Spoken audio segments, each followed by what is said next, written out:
അൻവർ എന്തിനാണ് ആഫ്രിക്കയിൽ പോയത്? അവിടെ എന്ത് ബിസിനസ്സാണ്?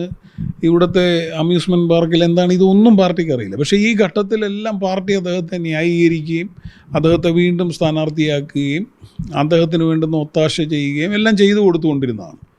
ഇപ്പോൾ തിരിഞ്ഞ് നിന്നിട്ട് അതിനു മുമ്പേ തന്നെ ഇത് മോശമാണെന്നുള്ള വർത്തമാനം പറയുന്നതിൽ ഒരു കാര്യവുമില്ല. അപ്പോൾ ഇങ്ങനത്തെ ആൾക്കാരെ കൊണ്ട് ഉപയോഗമുണ്ട് എന്ന് പറയുമ്പോൾ ഒരു ഇടതുപക്ഷ നിലപാട് മുന്നോട്ട് കൊണ്ടുപോകാനുള്ള ഉപയോഗമല്ല പാർട്ടി തേടുന്നത്.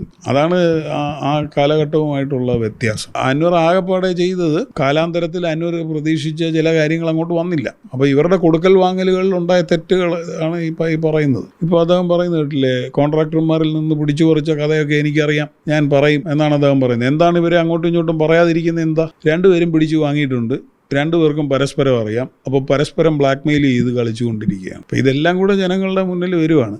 ജനങ്ങളുടെ പ്രശ്നമെന്ന് പറയുന്നത് അവർക്കൊരു ചോയ്സ് ഇല്ല. ഇലക്ഷൻ്റെ സമയത്ത് നമ്മളോട് ചോദിക്കുന്ന ചോദ്യം 100-നോട് ഏറ്റവും അടുത്ത സംഖ്യ ഏത്? 1, 2, 3 എന്ന ഓപ്ഷൻ തന്നാൽ ജനത്തിനറിയാം 100-നോട് അടുത്ത് നിൽക്കുന്ന 99 ആണെന്ന്. പക്ഷെ ജനം എന്ത് ചെയ്യും? ഓപ്ഷൻ തന്നിരിക്കുന്ന 1, 2, 3 എന്നാണ്. ഇതിൽ നിന്ന് ചൂസ് ചെയ്യുക എന്നുള്ളതാണ് ജനത്തെ സംബന്ധിച്ച് ബുദ്ധിമുട്ടുള്ള കാര്യം. അതുകൊണ്ടാണ് ഇവർ പലരും രക്ഷപ്പെട്ടു പോകുന്നത്.